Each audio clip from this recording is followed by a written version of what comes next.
ubundi umurwayi uri kwa muganga iyo arembye sibwo bamwirukana ahubwo nibwo yitabwaho wa muntu yari akwiriye kwitabwaho ariko noneho duhite tugaruka kuri wa muntu uri mu rusengero utaritaye kuri ya nkomere ese we nta gikomere yaba afite ku rwego adashobora gusporta iby'abandi Samu iki kintu kimenye abantu bakurikiye umukanguzi bakimenye mu isi dufashe igihe mu ntambara kandi ntabwo dukirana ntiturwana n'abafite inyama n'amaraso turwana n'imyuka mibi.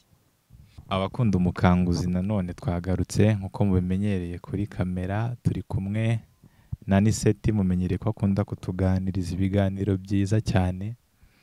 Mbakundishije ikiganiro giheruka gusohoka cyambereye cyiza kubera ko nagikurikiranye inshuro irenze imwe kivuga ngo sana igicaniro. N'iki ngicyo gikurikire ni cyiza ariko nacyo uze gusubira inyuma ugishake n'ibindi bihari ni byiza nabyo ubishake ubyumve.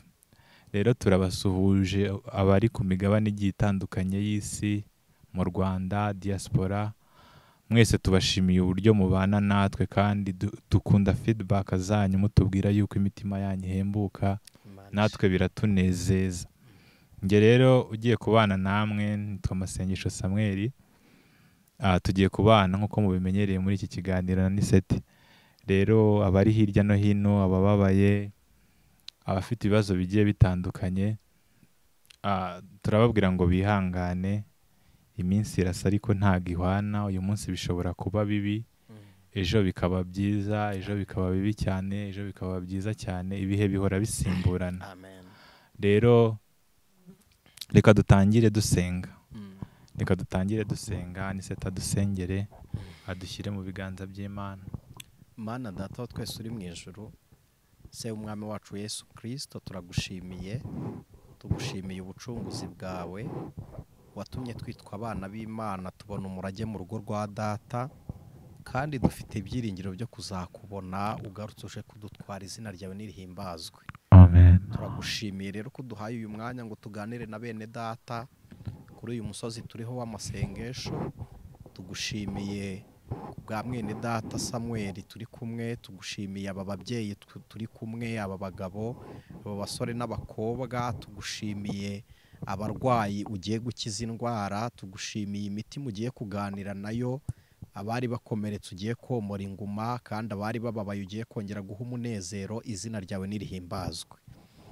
Uyu mwanya ndagize ngo Uwiteka Mana wiyoborera imitima yacu kugira ngo buri muntu wese akore mu byo ushaka kandi ntibibe ari twe ahubwo izina ryawe rihabwe icyubahiro.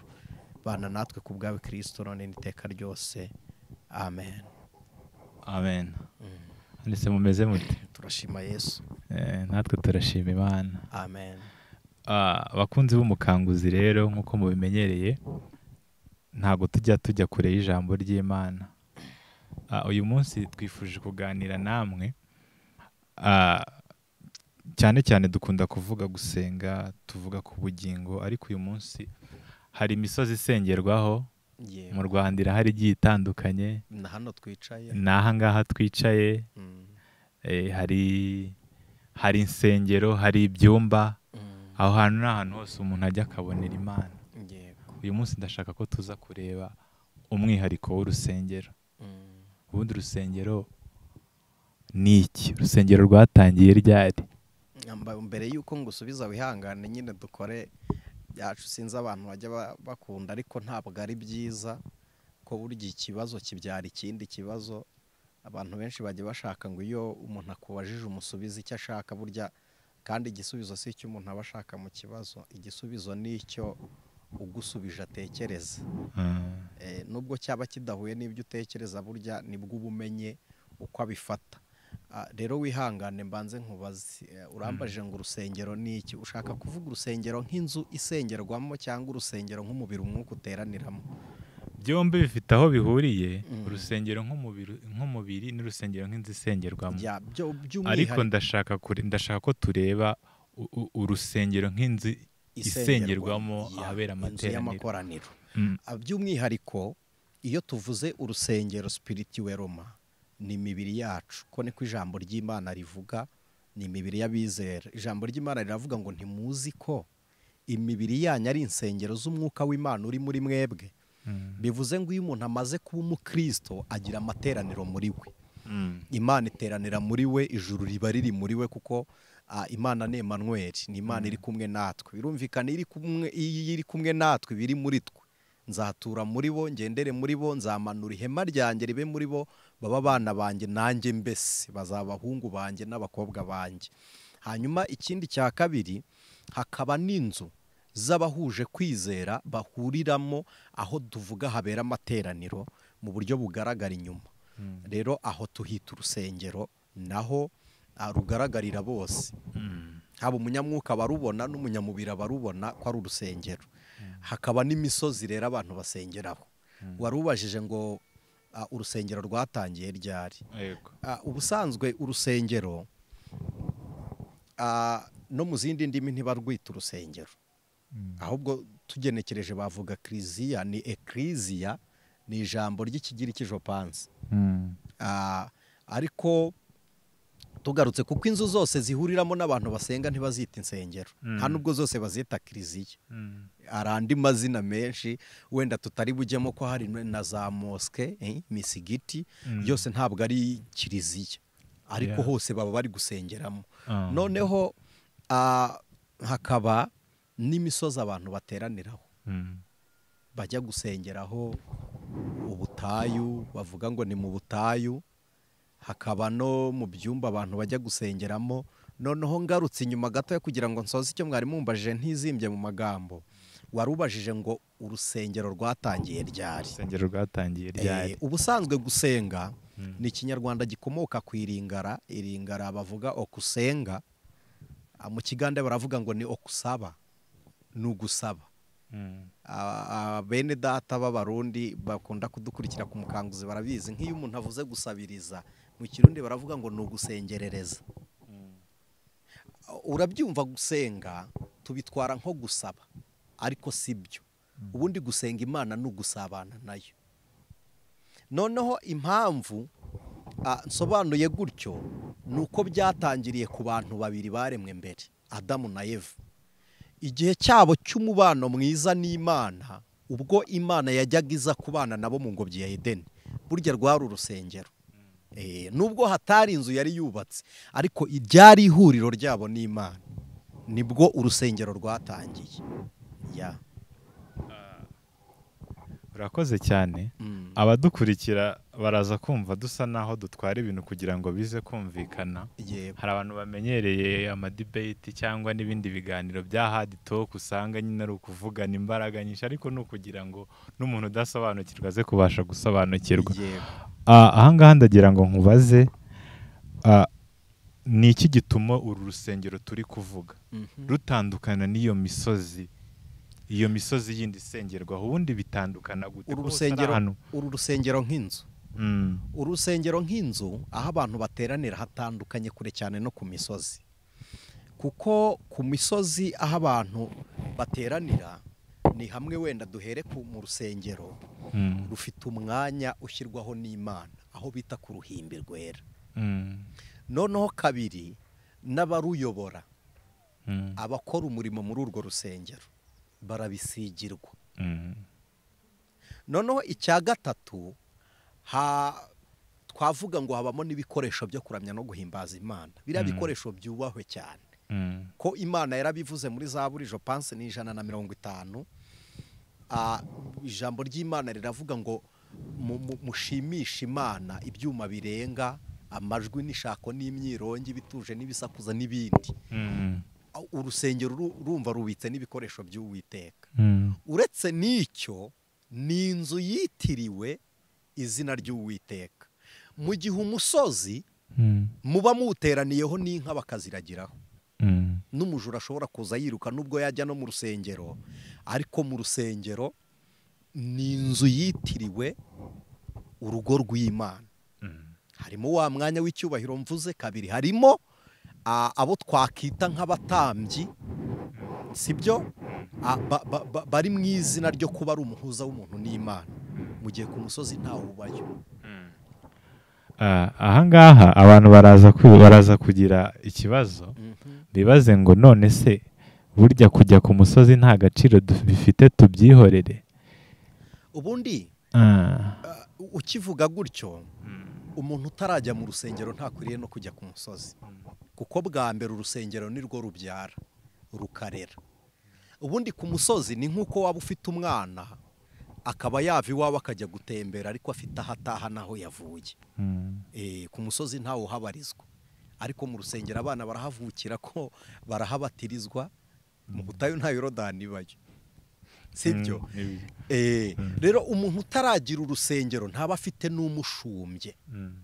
Iyo udafite umushumbye kujya ku butayu, mwihangane mbivuge gutyo, wenda sinkoresha ijambo inzererezi, ariko umeze nk'umuntu utazi iyo uri kuva, utazi n'aho uri kujya. Mu by'ukuri idini ni umubyeyi.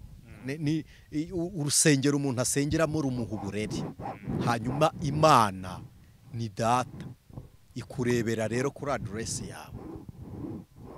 Bivuze ngo itandukaniro tugiye gufataho urugero ni uko mu rusengero hari umushumba wimikwa n'Imana, ariko mu butayu ni wowe wenyine. Uvuga ngo wenyine hari n'abo usangayo ugasanga ntabwo uri bubungukireho, ni wowe ubungura. Kandi mu butayu ushobora kuhabyarizwa agakiza, ariko ntuhabatirizwa, ntunaharererwa, ukeneye aho ujya kurererwa. Abantu bari buze kwibaza impamvu Yesu yacaga ku nsengero nawe akigera mu butayu gusenga. Yabaga azivuyemo, yavuye mu masinagogi, icyo mubyibuke. Yabanje mu masinagogi Yesu. Yabanje mu masinagogi atwarwa n'umwuka. Mu butayu yari atwawe n'iki? N'umwuka. Yarajyanwe n'umwuka mu butayu, ariko ureba abantu benshi bajya mu butayu bajyanwa n'ibibazo no gusengera ibyifuzo, nabyo si bibi. Kuvuga ngo baribaza uko Yesu yagendaga. Mwibuke ko yateraniye mu rusengero avuga amagambo yanditswe muri Yesaya, avuga ngo ni umwaka wo kumenyesha abantu igihe cy'imbabazi no kubwira imbohe ko zibohowe. Ni amagambo yavugiye mu rusengero, anyura mu myanya y'intoki abantu bari bagiye kumwica, akamanuka yerekeye za Kaperinawumu, yari avuye mu rusengero.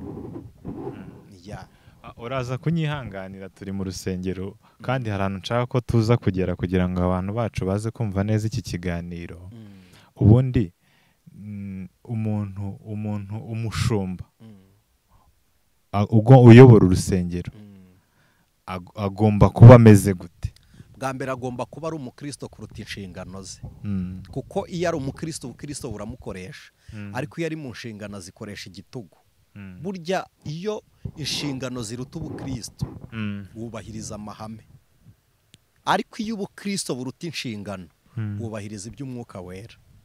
Ibyo byonyine biba bihagije kugira ngo umuntu abe umukristo. Ubukristo bwawe burusha agaciro inshingano, biroroshye, kuko bene uwo muntu ayoborwa n'umwuka w'Imana. Naho kuvuga intambwe aba yarateye ni nyinshi, ariko zose ziyobowe n'umwuka wera. Umwuka rero ntayobora umuntu utarabyarwa nawo, kandi umuntu wabyawe n'umwuka wera agomba kuba ari umukristo. Turaza kwibanda mu rusengero. Hari imirimo ikorerwa mu rusengero. Iyo mirimo urayizi, iyindi Bibiliya igenda iyivugaho. Iyo mirimo igira nyungu ki mu gukura k'umukristo no mu iterambere ry'iwe, haba mu buryo busanzwe no mu buryo bw'umwuka? Ushatse kuvuga iyi, hari imirimo myinshi. Hari ugutanga amaturo, hari ukuririmba, hari ukudiyakona. Burya muri diyakoni si n'imirimo yo mu rusengero yari ashinzwe. Abadiyakoni bari abacamanza bo mu materaniro, barabungaga abantu bafitanye ibibazo. Ku bundi nta bantu bakwiriye guteranira hamwe badahuje. Niryo jambo tujya dusoma rivuga ngo bari mu mwanya umwe bahuje umutima, umwuka wera aramanuka. Ariko uzasanga abantu benshi duhuza amateraniro ariko ntidusangire ubuzima, ntiduhuze kwizera. Nuko abadiyakoni batashyiriwe mu mirimo yabo. Barabanzaga bakunga abantu ko niba numva iryo jambo diyakewo, abantu bajya bakunda gusoma ibyahishuriye Yohana, harimo itorero bita Laodikiya, harimo Laos and Diakewo. Ni ukuvuga ngo ni igihe Imana iciraho umuntu urubanza. Noneho diyakoni ni ukuvuga ngo ni nk'umucamanza. Bari bakwiriye kuba ari abahuza b'abantu n'Imana, bagafata ba bantu bakabahuza. Hakabamo n'indi mirimo bo bagenda bicaza gusa. Nta guciye mu ijambo aho ngaho ndimo ndumva yuko abakristo babiri igihe bagiranye ibibazo nta nubwo baba bakwiye kujya mu buyobozi busanzwe, urwego rw'abadiyakoni nicyo rushinzwe aho ngaho mu rusengero. Yes. Ako kana abantu badukurikira bakumve neza. Urwo rwego rw'abadiyakoni nicyo rushinzwe, nicyo rushyirirwaho gukemura ibibazo abakristo bagiranye. Barebe minizi ya diyakoni. Mu minsi yashize nta kantu gatoya urahita ukomeza. Abakristo babiri bagiye mu buyobozi bari gupfa urubibi rw'isambu. Ni icyo ngicyo nari mbivugiye kugira ngo abadukurikira babyumve neza yuko nimba abakristo babiri bagiranye ikibazo biba bigomba gukemukira aho ngaho. Exactly. Urwo rwego rw'abadiyakoni nirwo rushinzwe, kuko n'abayobozi mu nzego bwite za leta nibyo hari uburenganzira buboneka mu byiciro bitatu. Kavukire y'umuntu, iyo umuntu avutse ubu umukristo ariko ufite igihugu barizwamo, igihugu kikugiraho uruhare kuruta idini. Noneho kabiri, mbere habanza igihugu burya, hagakurikira umuryango uvukamo. Burya umuryango ntukugiraho uburenganzira nk'igihugu uvukiramo, kuko igihugu niwo muryango mugari w'umuturage wacyo. Hakaza famiye yawe nk'amaraso, sibyo? Impamvu ya famiye nk'amaraso iza ari ubwa kabiri, ni uko hari abantu barenganya abandi kandi baba mu muryango, ari umuryango, bagatabarwa n'igihugu. Rero igihugu gifata uburenganzira bwa mbere kuruta abandi, hagakurikira umuryango, hakaza itorero. Ba bantu baturuka muri ya kominote ica imanza mu nzego bwite za leta, nabo ni abantu. Na ba badiyakoni bari mu rusengero nabo ni abantu. Analize zabo ni zimwe, ariko noneho itandukaniro ry'izi manza ni irihe? Nuko nta muntu ukiranuka ukwiriye kujyana urubanza rwe mu bakiranirwa. Uzi ikintu ahise akora? Afunze ba bandi bari kumva impaka zabo, abafunze umutima wo kuzaza gusengeraho nabo babarizwa. Niyo mpamvu urwego rw'abadiyakoni rwatowe kugira ngo rujye rwunga ba bantu ibibazo bigumaho. Hari uburyo nakunze Nehemiya yasannyemo inkike z'i Yerusalemu, nanejejwe n'uburyo yahereye ku nkike. Naratekereje mbere kuki atabanje ngo yubake inzu, ahera ku nkike bwa mbere kugira ngo ahishe icyuho kiri imbere. Noneho kabiri, abo batangiranye nibwo bakomeye, bazagera kure bagenda bananirwa, ariko bazananirwa bari imbere abanzi babo batakibabona. Urumva icyo kintu? Rero twari dukwiriye kubanza tugasana inkike.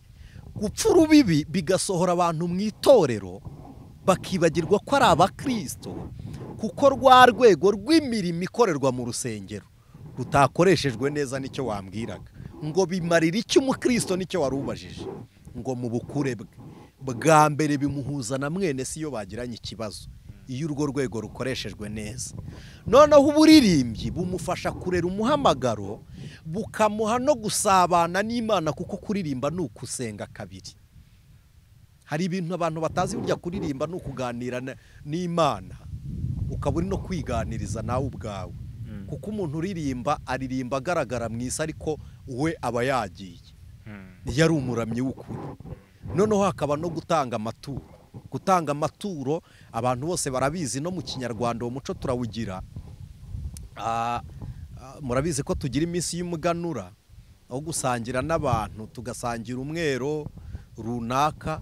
N'igihe umwami yabaga yatanze imbuto, abantu barazifataga bagasubiza, bakajyana imbuto ibwami kugira ngo hatagira abandi bazabura imbuto, kandi umwami yari yazitanze. Icyo ni icya 10, ni imbuto zaturutse ku mwami, kigatangwa. Kabiri, hakaba no gufashanya. N'abanyantege nkeya bo muri twe barafashanya. Hari igiseke cyaciwe icyo gufasha abatishoboye. Ubundi ntibyari bikwiriye ko leta yishyurira abantu mitiweli, kandi abo bari kwishyurirwa mitiweli bose bafite insengero basengeramo, kandi ugasanga twashoboye kubaka insengero z'amataje ariko tutarubaka abasengera muri ayo mataje. Tukiri aho ngaho hari ikindi kibazo nshaka ko usobanurira abantu. Hari abigisha babwira abantu nimutange muzakira, icyo ni kimwe. Hari n'abandi bari aho ngaho bashobora no kuba bataba mu nsengero cyangwa se banazibamo, bakavuga bati ese kuki abantu basenga cyane ari bo bakene, ari bo bakene. Ndagira ngo icyo kintu nacyo ugerageza ugisobanurira abantu. Hari ikintu nshaka kubabwira. Impamvu mureba ngo umuntu ni umukene ni uko mutazi icyo yagombaga gukiraho ari igiki. Wowe ushobora guprefera ko umuntu ari umukene ushingiye ku cyo washakaga yakagombye kuba akizeho, ataba afite bimwe witaga ubukire ukabona ari umukene.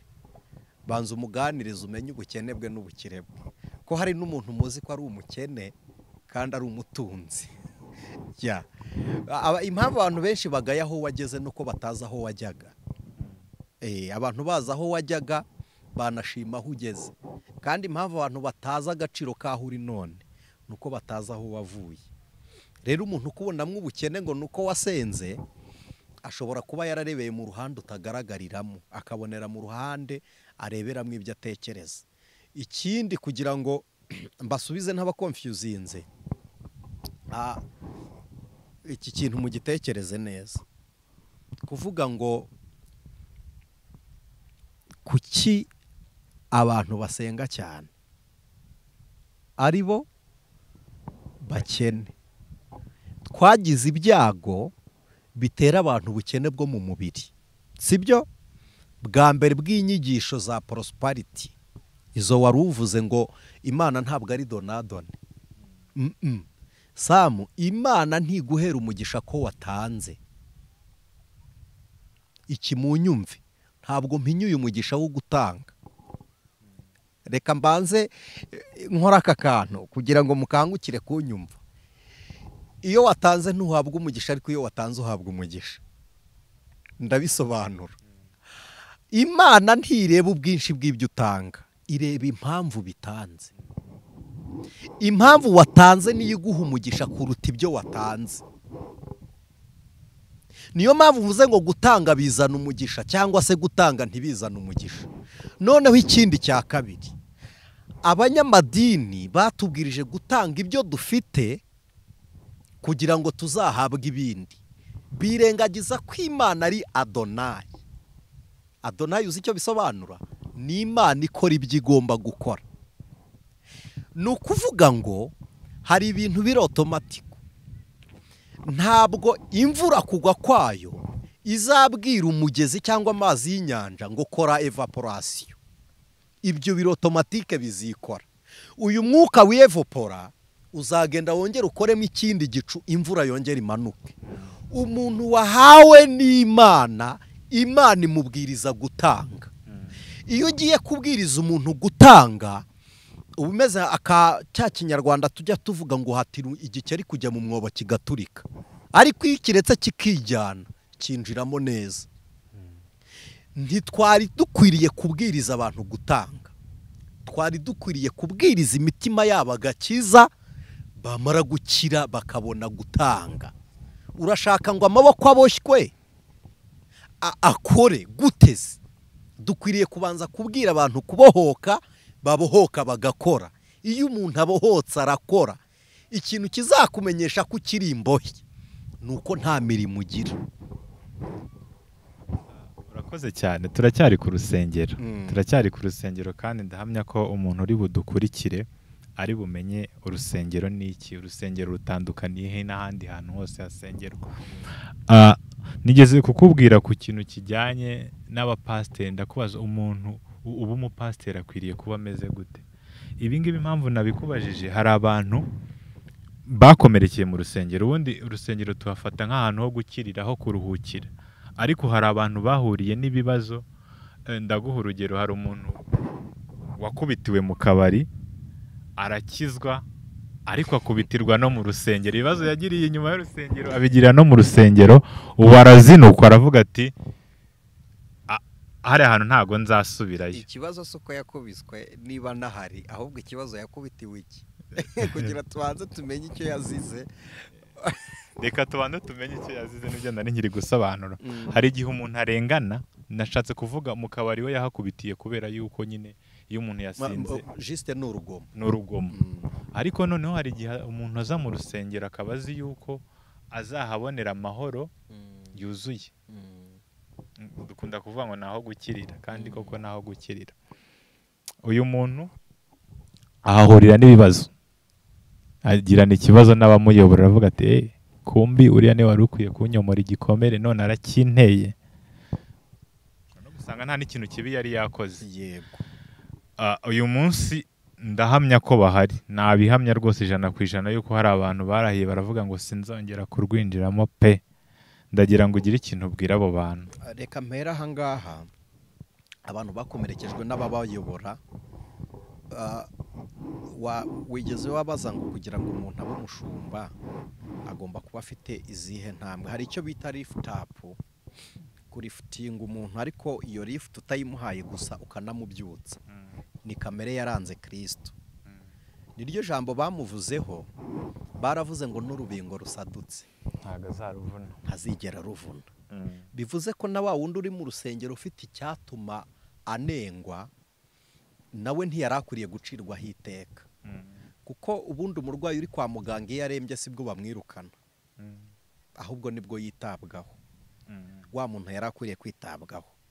Ariko noneho duhite tugaruka kuri wa muntu uri mu rusengero utaritaye kuri ya nkomere. Ese we nta gikomere yaba afite ku rwego adashobora gusporta iby'abandi? Abantu baza mu rusengero n'abantu bari mu rusengero, mwibuke ko muri babiri. Pasiteri ni umuntu wo mu mubiri, n'umukristo ni umuntu wo mu mubiri. Bose bashobora kwizera bagaturwamo n'umwuka wera, bashobora no gukiranirwa bagakorerwamo n'umubi. Banza umenye ngo uwo muntu yari mu yihe sayidi kugira ngo wivure muri cya gikomere. Noneho kabiri, hari n'abantu bava hanze bafite ibikomere bikininda amaraso, ibigenda binyinya. Noneho yaza bakanamukoraho ko hari umuntu utoneka, akagira ngo uramukomerekeje bitewe n'uruguma afite, agahita kuva imbere. Kandi mu by'ukuri utamukomerekeje ko hari n'uruguma ruvurwa no kurutsira, wagitsira nabwo kikaba igikomera akava aho ngaho akagenda. Urwego rwa mbere muri abo bombi ari uwakomeretse mu rwego rutuma ahunga urusengero. Ntabwo yaraje gusenga, yaraje gushaka abantu mu rusengero. Kandi ndagira ngo mbabwire, iyo ugiye mu rusengero ushaka abantu babona nk'abantu, ariko iyo ugiye mu rusengero ushaka Kristo akwiyereka nka Kristo, sibyo? Rero uyu waretse urusengero kuko hari ibyo yahuriyemo nabyo, ntabwo ari ko kuri. Ni ikimenyetso cy'uko afite ibikomere biruta iby'abamukomerekeje. Akwiriye gushaka uko yivura ahubwo, kuko iyo ugenda ucika mu bantu ntabwo abantu aba ari bo babi, ni wowe uba uri kugenda uba mubi ku rwego udashobora kwihanganira abantu. Kandi twebwe ntabwo tubereyeho gusarura imbuto abandi beze, tubereyeho kwera imbuto abandi basarura. Rero umuntu wakomerekeye mu rusengero yakomerekejwe n'abantu, ariko Kristo wari wagiye gusenga yomora inguma. Ntabwo agukomeretse, yomora inguma, yakomora. Ahubwo igitangaje, njye nagira inama umuntu yo kuguma aho yakomerekeye, kuko iyo uhinduye urusengero burya ni nko guhindura ishuri. Iyo umuntu ahinduye ishuri ukanahindura ikigo, burya ntuba uhinduye isomo, aho ugiye hose usangayo mwarimu. Urakoze cyane. Tukiri aho ngaho, ndagira ngo ugire ikintu ubwira uyu muntu. Ese aho yagiye hanze y'urusengero azahakirira? Kandi aho ari ntabwo yajyanywe no kujya kwiyubaka, ahubwo yasohowe n'urugero rw'ibikomere afite. Nibyo byamwimye umwanya wo kuguma aho bikirira. Ntabwo rero yakirira aho yagiye. Tumuhe iyihe nama? Inama yo gusubira mu rusengero. Hahandi yakomerekeye cyangwa ashaka hameze nashaka ahandi araba ari kongera umubare w'abamukomeretsa. Ikiruta yaguma hakamenya abamukomeretsa ko ari bake, kuko nta mahoro yuzuye twabonera muri ino si keretse muri Kristo gusa. Samu, iki kintu kimenye, abantu bakurikiye umukanguzi bakimenye. Mu isi dufashe igihe mu ntambara, kandi ntabwo dukirana, ntiturwana n'abafite inyama n'amaraso, turwana n'imyuka mibi. Wandikiye Abayefeso yaravuze ngo nikorera mu batumvira Imana. Banza umenye niba uwo muntu ari we kibazo, nta kibazo wari ufite. Ko hari abantu bakora ibintu bakabifata, akavuga ngo akabazo nari nakoze ngo yari kukihanganira kuko kari gato. Impamvu wowe uri kukita gato nuko katurutse muri wowe, undi yakise kanini bitewe n'umwanya wa rovide wasanze muri we, nta mbaraga zo kwihangana afite, sibyo? Noneho n'uwo wagukomerekeje nawe ari kubyita gato, birabura gica. Nibigusohora mu nzu y'Imana, umugambi wa Satani ugezweho. Iki mucyumve, intego ya Satani si ukutubuza kujya mu rusengero. Aratureka tukajyayo, ariko ntatwemerere duhuza n'abo duhuriyemo, bigatuma dutatana tugatera umugongo inzu y'Imana. Kandi kimucyumve, iteka ryose iyo ukomerekejwe n'umuntu ukamuririra imbere, ari we ugukomerekeje, ukarira amarira gushakaho, uba umeze nk'umuntu ufashe ikiganza ukagifatisha mu bugi bw'inkota y'umuntu ukurwanya. Ni nk'uko uba umubwiye ngo ikiganza cyanjye cy'imbaraga ngiki gikate. Ntukwiriye kugira agahinda ngo ukagaragarize uwagukomerekeje, kugira ngo ukiri igikomere, ni uko ukomerera mu maso y'abagukomerekeje. Rero iyo ugiye kure yabo, niyo muhuye urongera ugakomereka. Noneho niyo ugiye mu bandi, byanze bikunze, iyo uri muri ba bandi bashyashya wumva waremye, uba uri kuganira bamwe mwatandukanye. Iyo uri kuganira ba bandi, uba ugifite igikomere ugomba gukira. Ni nko kuza ibyo wariye, ariko waririye muri ba bandi. Rero birasabwa ngo niba koko ushaka gukira igikomere wagiriye mu rusengero, bwa mbere, niba koko ko hari n'insengero zitakwiriye gusengerwamo.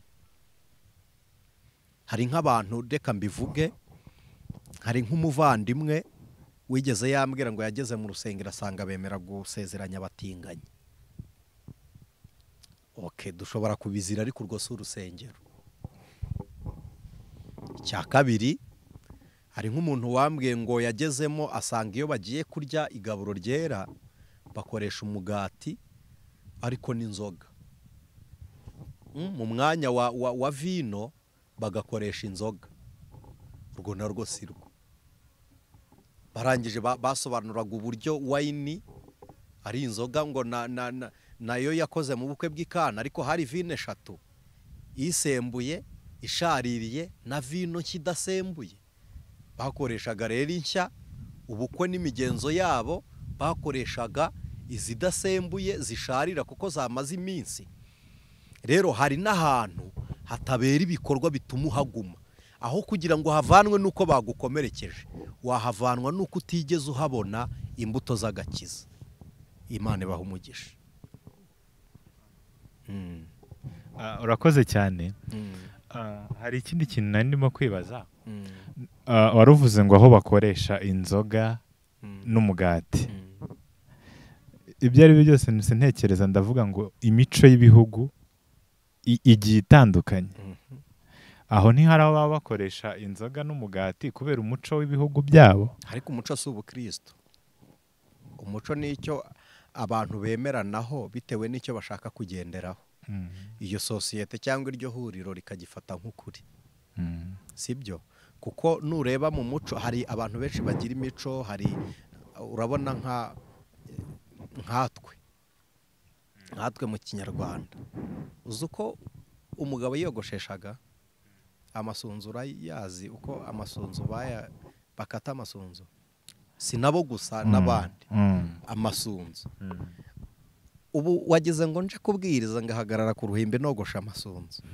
abakristo bantega amatwi tuvuge ku muco buri gahugu umuco akandi umuco siko ikinyarwanda kivuga iyo tubaye abakristo tuba turi abana b'ijuru ntabwo tuba tukiri ab'isi tuyoborwa n'Imana tukayoborwa n'umwuka hano Iseba muri Ethiopia umuco waho abana b'abakobwa babyina bambaye ubusa bagatwikira sexe gusa si umuco wabo se none se kuri twebwe si biteye isoni tugaruke natwe mu muco nyarwanda ni ibintu byinshi tugenda tugira dushobora guheraho tuvuga ku muco ku rwego yose idakwiriye gufatwa ngo tuyemere kuko umuco w'ahandi ni uwera n'umuco wacu ni uwera ku bandi ariko iyo tugeze mu gakiza dukoresha Bibiliya ibivugaho iki murakoze tukiri aho ngaho tukivuga umuco hari ikibazo nshaka yuko duhita dutwarira aho ngaho nacyo turaza kugihuza n'ibyo twavugaga by'ibikomere hari umuntu uba ari imico myiza mu buzima busanzwe hari n'undi nawe uba warananiranye muri sosiyete abo bantu bahindutse abakristo ndagira ngo ugire ikintu batubwiraho umuntu wabaga yari ingeso nziza undi akaba ari umuntu utarushobotse muri sosiyete witwa kahebwe ariko bose bagakizwa bakaba abakristo bitwara gute ubundi hari umuntu ukizwa ariko akaba afite n'ubudasa bwo mu maraso ye y'imiterere ugasanga no mu gakiza ke afitemo ya miterere yari afite ariko itakirimo ibyaha ariko akaba afite ishyaka ringana nuko yakoraga mbere ariko iryo shyaka rikaza kuba ishyaka ry'ibyiza kuruta uko ryaba iry'ibibi nk'irya mbere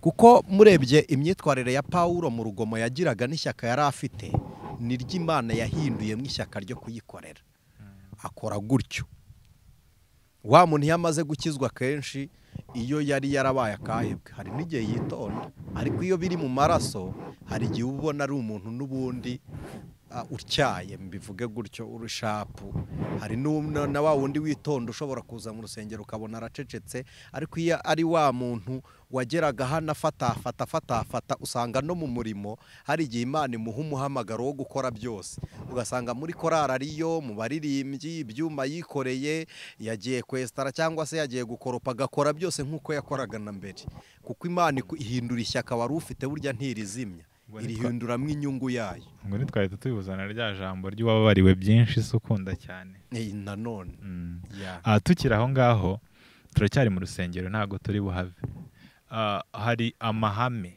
n'amabwiriza urusengero runaka baba barayashyizeho ariko umuntu akabamo nyuma akageza aho akumva biranze atashoboye ya mahame atashoboye ya mahame akajya ahandi uwo muntu we wamuvuga hirya bwa mbere banzu ureba ayo mahame ahuriye he n'aya Bibiliya ko hari amahame ngenderwaho akomoka mu ijambo ry'Imana akaba imyitwarire y'abizera impamvu aba amahame ni uko adahinduka nyine ubwo ari umurongo ngenderwaho uwo ni wo wa muco w'abakristo burya amahame yacu abanyarwanda ni wo muco w'abanyarwanda n'amahame y'abakristo ni wo muco w'abakristo iyo afitanye ihuriro n'ijambo ry'Imana aba ariko kuri iyo wowe unaniwe na ya mahame afitanye ihuriro n'ijambo ry'Imana buryo bari ukugwa ariko hari n'amahame abantu bakereya kugira ngo bitwebo kuko nicyo cyitwa idini ni amahame imigenzo n'amategeko itorero ni ukuri n'umwuka rero iyo umuntu ananiwe n'imigenzo ariko akaba agifitanye ihuriro n'ijambo ry'Imana atavuye mu ijambo ry'Imana guhindura idini si uguhindura kuko kuva mu idini si ukuva muri Kristo aha ngaha umuntu wadukurikiye neza ndahamya ko yabyumvise yuko hari umuntu ushobora gusohoka mu rusengero yari arimo kubera amahame n'amabwiriza bitaboneye aho twavuzemo nk'urusengero wasengeragamo hajemo ubutinganyi ushobora kurusohokamo ariko hari n'undi wananiwe imirimo myiza yakoraga agatangira kuyibona nk'imirimo mibi aho ngaho naho ntekereza ko umuntu wadukurikiye neza wamusobanuriye yabyumvise. Anise, twavuze ku bikomere byo mu rusengero. Wigeze ukomerekera mu rusengero, icyo ni kimwe. Icya kabiri, warahavuye ujya ahandi cyangwa warahagumye? Niki cyaguhaye imbaraga zo kugira ngo ugume aho ngaho, kugira ngo n'undi wakomeretse uyu munsi ufite decision y'uko atazasubira mu rusengero cyangwa wumva hari ahandi azajya gushakira amahoro, nibura ibyo wanyuzemo nawe bigira icyo bimwigisha? Ndagira ngo dukomereze aho ngaho. Mu rusengero juste nakomerekejwe n'abari barimo, wenda reka bariho twita mu rusengero, ariko ntabwo nabyitiriye Imana. Impamvu nahagumye nuko abankomerekeje atari bo nari nagiye kureba, nicyo cyampaye kwihangana ko nari nzi uwo nshaka. Kandi ikindi cya kabiri, abo bankomerekeje sibo bagombaga kunyirukana mu nzu y'Imana, atari bo banzanye. Burya iyo udasenga umuntu nta nakubuza gusenga. Uko niko gukomera konyine. Iyo udasenga umuntu, no mu gihe atagushaka urasenga, no mu gihe agushaka urasenga. Mu gihe ugukomerekeje rero, iteka ryose iyo umuntu ari mu ruhande rw'ukuri ntabwo abura abamurwanya, kandi iyo bakurwanyije uri mu kuri, ukuri ntikujya gutsindwa, Imana ihagararana nawe. Urakoze cyane. N'ubundi turimo turasatira umusozo. Ni iki cyateye Pawulo kuvuga ngo hari abantu babyumva cyangwa se bishobora no kumutiva kubera gusoma nabi cyangwa se kudasobanukirwa neza, uyu munsi akavuga niba umubiri wanjye ari urusengero rw'Imana, birahagije yuko ndinda urusengero rwanjye nkanarusengeramo, ariko kuba nafata inzira ngo ngiye mu rusengero, akumva nta gaciro kanini bifite. Tugana ku musozo, ndagira ngo mbwire umuntu waba abyumva gutyo kubera iryo jambo, ugira ikintu umusobanurira. Pawulo kuvuga ngo imibiri ni insengero z'umwuka, harya niwe wabivuze? Pawulo ni nawe wavuze ngo uko mubonye wa munsi wegereje mujye murushaho guteranira hamwe. Juste yari ashatse kugira ngo asobanurire neza uburyo imibiri nayo ikwiriye kuba kubahwa nk'ahantu hateranira umwuka wera. Sibyo cyane? Ashyiraho naho guteranira kugira ngo twebwe duhuje kwizera, tujye duhura twaturirana impamvu z'ibyiringiro. Iri jambo ndarikunda, ngo kugira ngo muhumurizanye imitima, muririmbirane indirimbo z'ibihimbano by'umwuka, mubwirane na zaburi, mubwirane amagambo. Urakoze cyane. Dukurikirwa n'abantu b'abanyabwenge. Ubu hari uri butekereza akavuga ati ese Pawulo ntiyivuguruje gute? Akavuga ngo ko yavuze ngo umubiri ni insengero z'umwuka, umuntu we ku giti cye yasabana n'Imana, none iby'amateraniro byabigaruye gute? Ndagira ngo nawe umusubize, turimo turagana ku musozo, tutaza gusoza hari umuntu usigaranye. Hari ikintu mukwiriye kumenya, icyo wamenya wagikuye ku bantu. Niba hari ubumenyi ukuye ku muntu, ntibisobanuye ngo uhite usiga abantu, ubuhombye ibindi bisigayeyo. Niba ushaka gukomeza kungukira ku bantu, jya aho bateranira. Niba yaranabifuza ageze muri Areyopago, yaravuze ngo Imana ntiba mu mazu yubatswe n'amaboko y'abantu. Aravuga ngo ntikorerwa n'amaboko y'abantu nk'igira iki kennye. Icya kabiri, muri Yesaya Imana niyo yabibajije, yaravuze ngo mwanyubakira nzuki, ahantu naruhukira nihe? Nta kindi nitaho keretse umuntu ufite umutima umenetse. Kuvuga ngo mujye guteranira hamwe, Pawulo niwe juste niwe ntumwa navuga yafunguye imidugudu myinshi kuruta abandi. Washinze insengero nyinshi kuruta abandi. Ntabwo yarabujije abantu kujya mu nsengero, ahubwo yarababwiye no guha agaciro wa mubiri wabo bitewe n'ibyo bawukoreshaga biteye isoni. Ko hari naho yageze aravuga ngo umubiri wanyu, ubugingo n'umwuka birarindwe bitazabaho umugayo. Yavuze bitatu.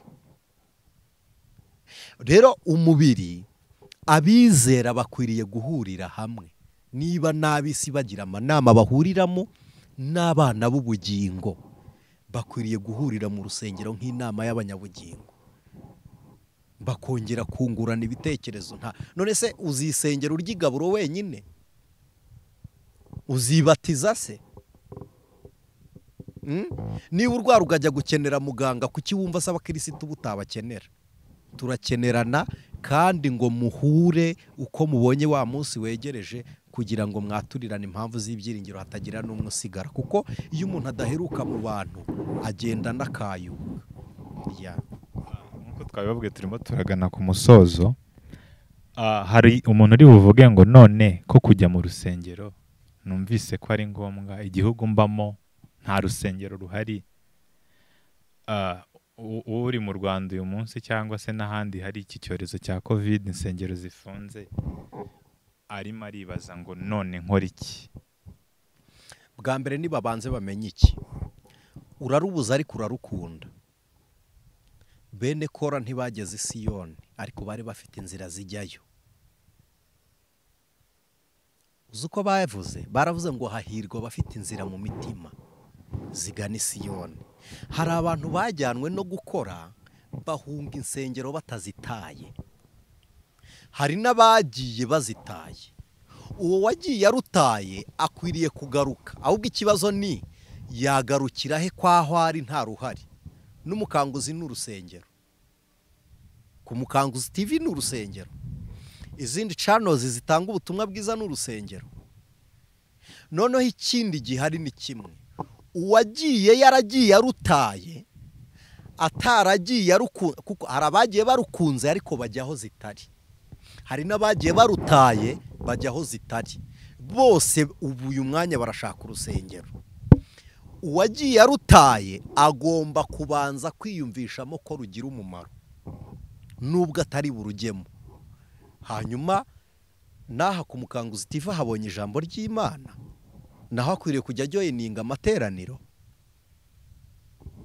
ariko adahinyuye urusengero rwera. Murakoze.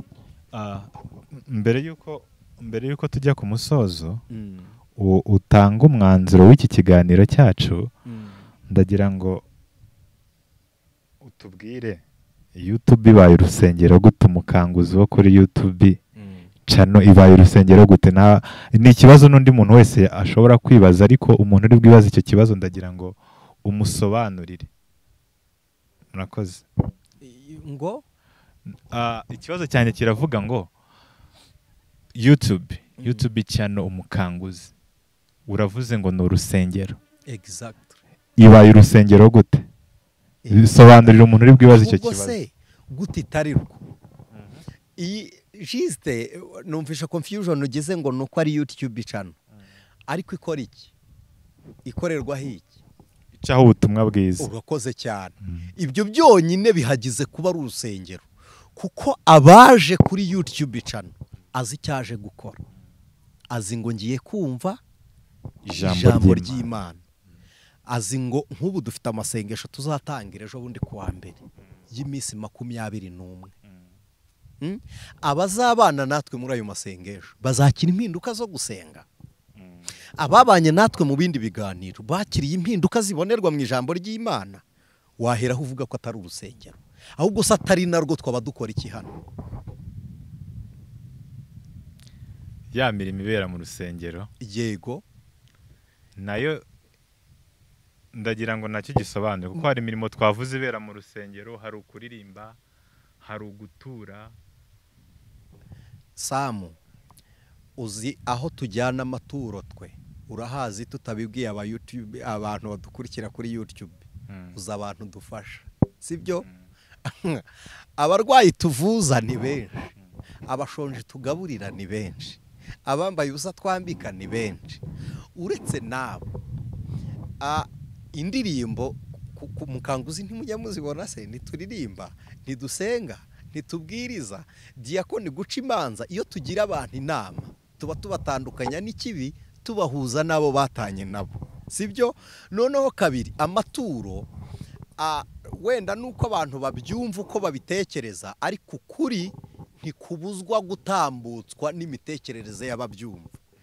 none se amaturo ugira ngo umuntu atuye uretse ko tudagishyiraho akawunti namba wagize ngo ntibyemewe. Icya 10 kiremewe kugitanga, amaturo aremewe, nta kitemewe. Aho uri hose niba ufite itorero usengeramo genda utanga icya 10. Niba ntaryo ukabuteranira ku mukanguzi tangaho icya 10. Urakoze cyane. Ngewe niyo naba mbizi n'ibitekerezo byanjye ariko ngomba kubariza abandi batari hano. Urakoze cyane. Muri comment babivuge kubera ko nge mba mpari mu kimbo cyabo, niyo mpamvu mba ngira ngo hataza kugira icyo yibaza. Tugana ku musozo hari n'icyo numvise wari ugiye kongeraho. Ndagira ngo tuvuze ku cya 10 nibuka hari abantu batubajije ngo ko icya 10 ntaho kivugwa ngo ko cyavuzwe mu mategeko yarangira ngo cyo nticyarangiye. Ntabwo icya 10 cyazanywe n'amategeko, cyabayeho mbere y'amategeko, kuko icya 10 bwa mbere cyatanzwe na Aburahamu agishyira Melikisedeki umwami w'i Salemu. Icyo gihe amategeko yari ataraza, hari isezerano. Kabiri na Yakobo yaragihize amategeko ataraza, kuko byagiye bikorwa iyi mirimo ikabahesha umugisha ku Mana. Imana yabibwiye abantu ibibahishurira kuko bari batarahishurirwa kubikora. Aburahamu iyo revolisiyo yamujeho, ariko na Yakobo imuzaho. Ariko ab'Imana yabwiye ngo nimutange icya 10 n'amaturo mukingerageresha, ntabwo iryo hishurirwa ntaryo bari bafite. Niyo mpamvu Imana yabitangaje iravuga ngo nimugitange mukingeragereshe mureko ntabagomororera umugisha. Amategeko agiye yajyanywe n'ibyari biyazanye, ko amategeko yari umushorera utugeza kuri Kristo Yesu. Yesu amaze kuza ntiyakuyeho imirimo yazanywe n'isezerano, ahubwo yaje kuzura kuko niwe sezerano. Rero ubwo amategeko ntacyo yatwaye icya 10 no kugenda kwayo ntacyo biyatwara. Ubwo ntacyo yatwaye ubugingo no kugenda kwayo ntacyo atwara ubugingo. Ubwo ntacyo atwara umwuka no kugenda kwayo ntacyo atwara umwuka.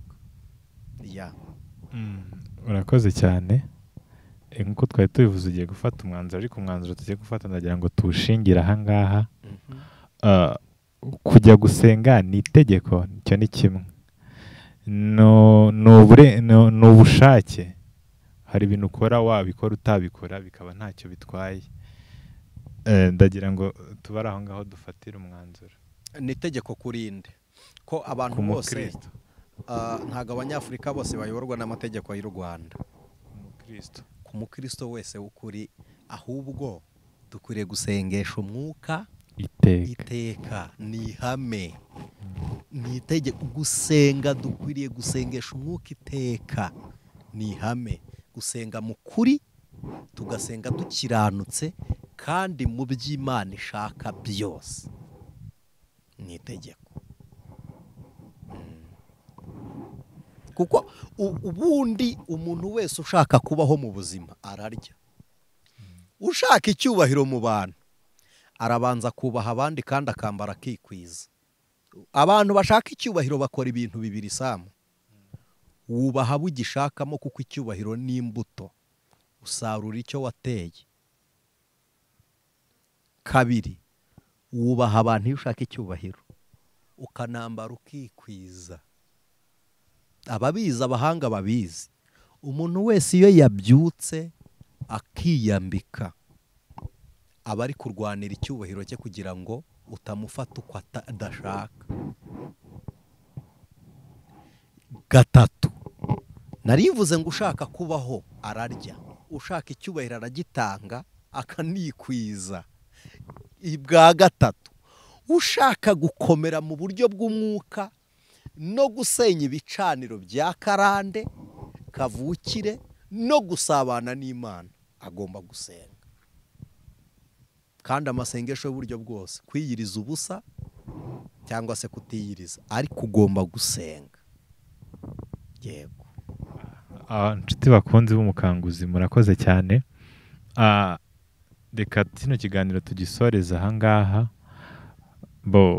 Mwatera komenti, mwaduha ibitekerezo, kandi ibi ngibi ntabwo biba ari ngombwa ngo ubyihererane. Hari abantu benshi bafite ibikomere bagiriye mu rusengero bavuga ko batazasubirayo, ariko niba wakurikiye neza ikiganiro wabonye ko atari cyo gisubizo.